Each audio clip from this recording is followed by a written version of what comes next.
Hey, how's it going, YouTube? Today we are going to do a new type of video where I have the camera mounted to my forehead on a head mount, kind of like a point of view, POV type of view on how to do a tie rod end. We're doing that here on our 2001 Buick LeSabre 3.8 Custom, and it has a boot that's all torn up and grease leaking everywhere on this outer tie rod end. If you grab it here at the 9 and a 3, I mean, there is definitely a little bit of popping in there, but nothing significant. So without further ado, we're going to go ahead and crack into that. So the first thing I'm going to need here is my flathead screwdriver so that I can go ahead and pop that cap off if you have a decorative cap. We're going to put that aside in a safe place. And then we have a 19mm here that's going to take off the lug nuts. Go ahead and do that. Noise alert. Just throw them down in there.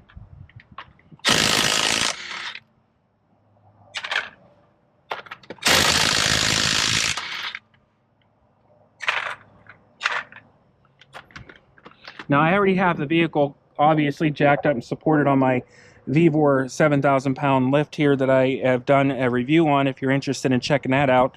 As far as when I first purchased it, I reviewed it, as well as having it for 10 to 11 months now review. So if you're interested in checking that out, check out my channel. Now, if these lug nuts are difficult to get off, sometimes it's best to go ahead and crack these loose while the vehicle is still on the ground with some weight on it. If you're doing manual tools instead of using impact tools like this.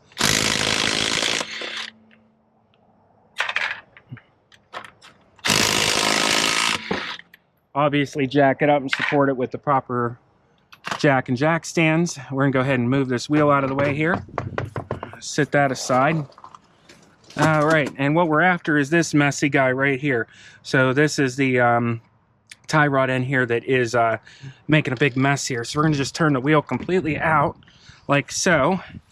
And then we're going to have to get that cotter pin out of there. So usually I recommend to get these out is to get some side cutters. They usually work best. And then you can pull these cotter pins out of here. So let me get a pair of those real quick, and then I'll bring you back in just a second. Okay, I got a side cutters here.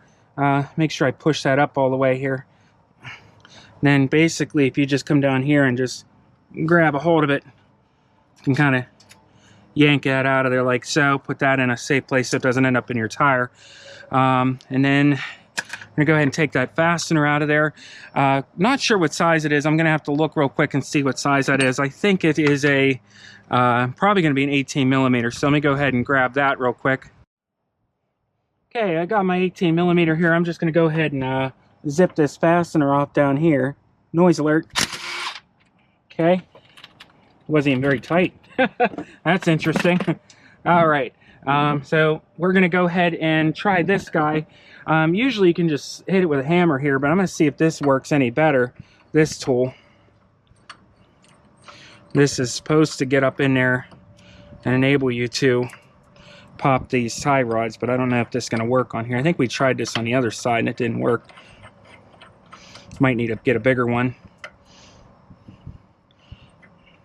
Yeah, it doesn't fit on there. Let's see what else I have in here. Might work. Maybe this will work.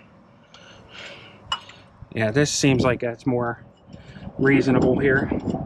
It's really windy here lately. I don't know what's going on with the wind. That's all it ever does is just blows wind constantly. I'm in Pittsburgh area. A little more here.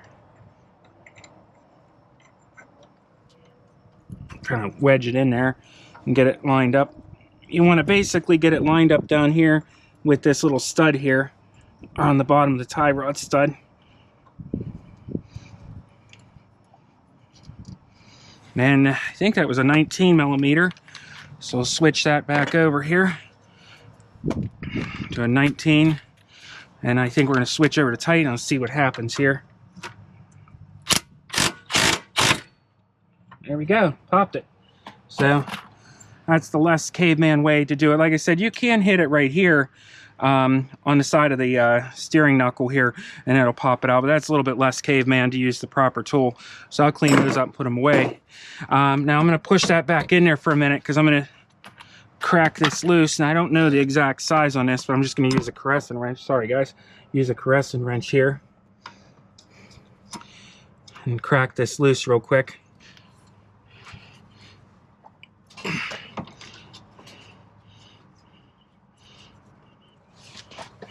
Might have to move some stuff out of the way.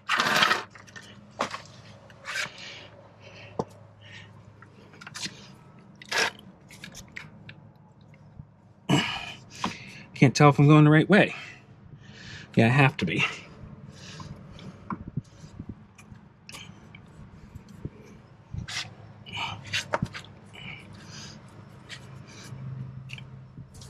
There we go.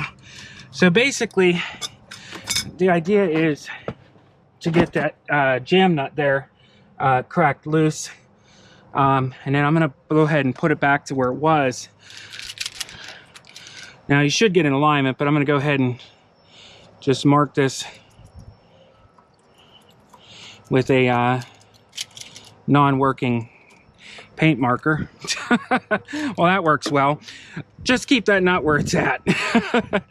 All right, so pop that back out of there, grab some paper towels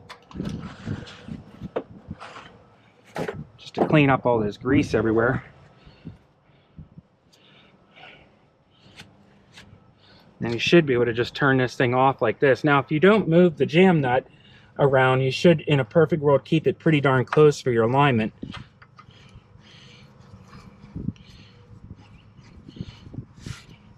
This is a lot easier than it looks. It's just I'm trying to get used to this camera being mounted to my head. You can also count the number of turns too that it takes to come off, but the one I'm putting on is the exact same brand as I'm taking off, so hopefully they never changed over the years as far as length. You can hold them together too and just kind of see that they are basically identical. So go ahead and get that screwed on there.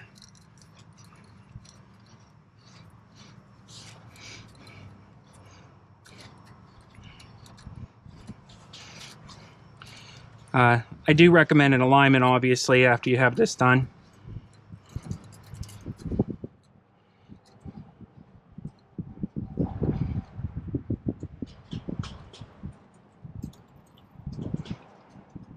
Okay, that's our little castle nut.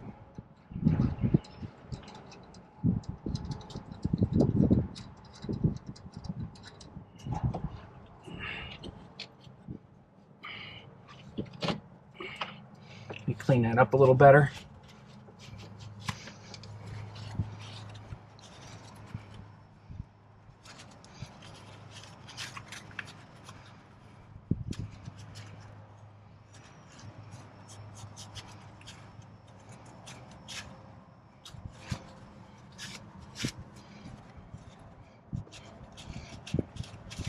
Okay, now this is something I do that's not really necessary. I just take a little bit of what is this white lithium grease here. I'm just going to put a little bit on the surface here, so when this thing spins on here, the new boot, it doesn't get snagged on there. Totally not necessary, but it's just something I do. Okay, and pull this back out and just shove that back in there like so. Now this zert fitting, which is where you put to pump more grease in here, which I recommend doing because they don't come with very much from the assembly line. This screws in with an 8mm wrench, if you're wondering. So we're gonna go ahead and grab that, and I should have a little bag here somewhere. Let me grab that over here. It came with that zert fitting and everything in here,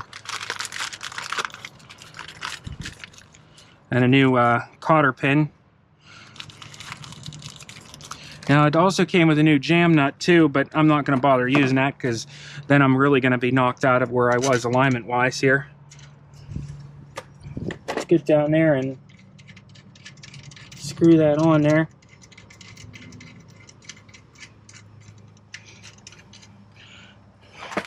Sure, there's a torquing spec somewhere for it. Let me see here if I can find out what size that is. I seem to have lost my socket that goes there. I had an 18, I don't know where it went. Oh, here it is, found it. Is it still an 18? Yep. All right. I'm gonna grab a socket wrench real quick. I'll be right back. Okay, I went ahead and got my socket wrench. Now we're going to go down here to that castle nut and tighten that guy up.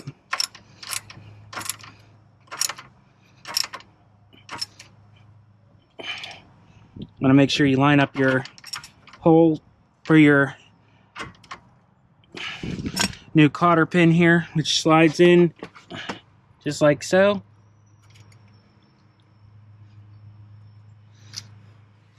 Go a little bit tighter here.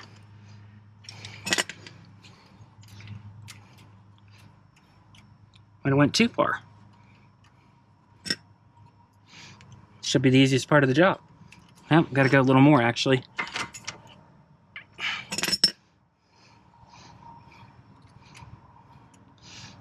Interesting. Wow. Did they not drill a hole?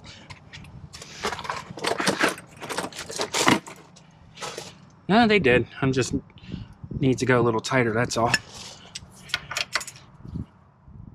There we go. There we go. And then just kind of bend that around. I'm sure there's a proper way to do this, but this always works for me there. Now we got to make sure we tighten up that jam nut here.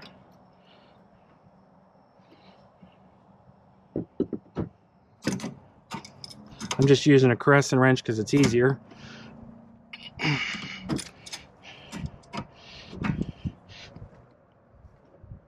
Okay, just want that good and tight.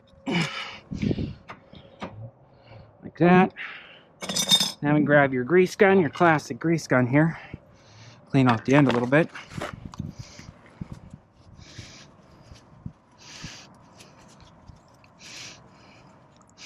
Put that on there.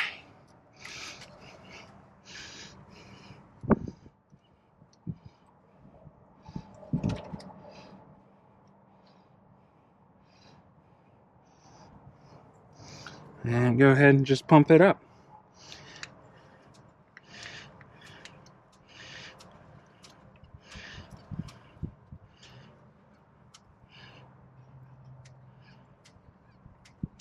Okay, that should be good.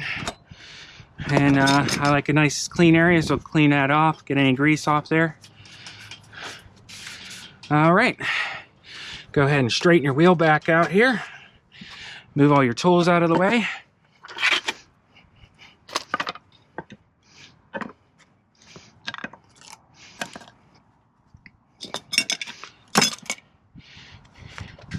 Go ahead and put the wheel back on. Yeah, that was shot. That's gross. Throw that in the garbage. Missed it. All right, get your tire put back on there. Always check your brake pads and everything while you're at it.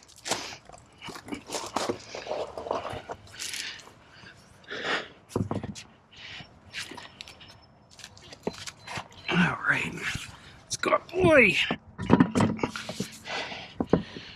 Get your lug nuts started here.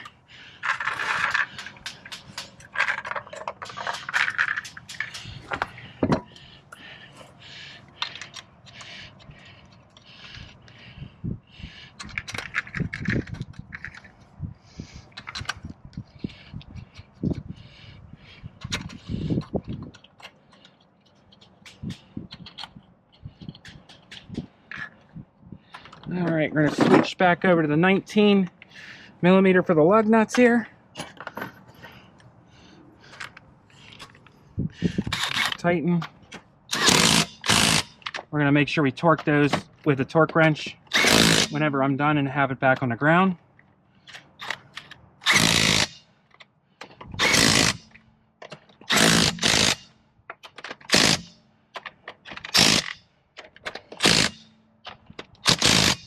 Okay, I won't put that decorative cap back on until we put it back on the ground. So that play that it did have, that little bit of a play at the 9 and the 3 here, is now gone. So definitely had some play in that tie rod end too, which I'm not surprised. When that boot's all blown out like that, it's just getting all the moisture and grime and everything in it. So make sure you, when you set your car back down, make sure you torque these lug nuts to factory specs. And I would highly recommend getting it aligned after doing a tie rod end. Sometimes you can dial it in close by not moving the jam nut too much or counting the number of times that it turns off. I'd still recommend an alignment if you value your tires and your drive quality. But I hope this helps somebody out. That is just a point of view, quick installation of a tie rod end on the 2001 Buick LeSabre. I appreciate you guys so much for watching. If you like automotive content, check out my other videos. If you're interested in learning about this VVOR lift, I have some videos on that as well. Check out my channel. So thanks for watching, guys. Please rate, comment, and subscribe. All right, I'm finishing up here with the torque. I do 105 pound-feet of torque. I don't know if that's the correct. I'd have to look it up for the lug nuts there. So just want to torque them in a crisscross pattern here.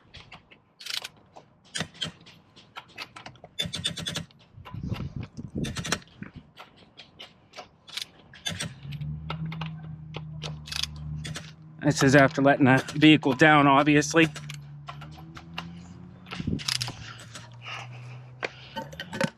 Grab that decorative cap. My vehicle has. Figure out how it goes back on. There you go. And just for reference, go over to the trash here. I did, this is actually a Mevotech from what I understand. It says original grade GES 3452, made in India. Had pretty good luck with Mevotech. They have different levels, but this is just your original regular daily drive quality. So, but like I said, if you enjoy this video, please rate, comment, and subscribe. And thank you again for watching. And check out my other videos if you like automotive content. Thanks for watching. Bye, guys.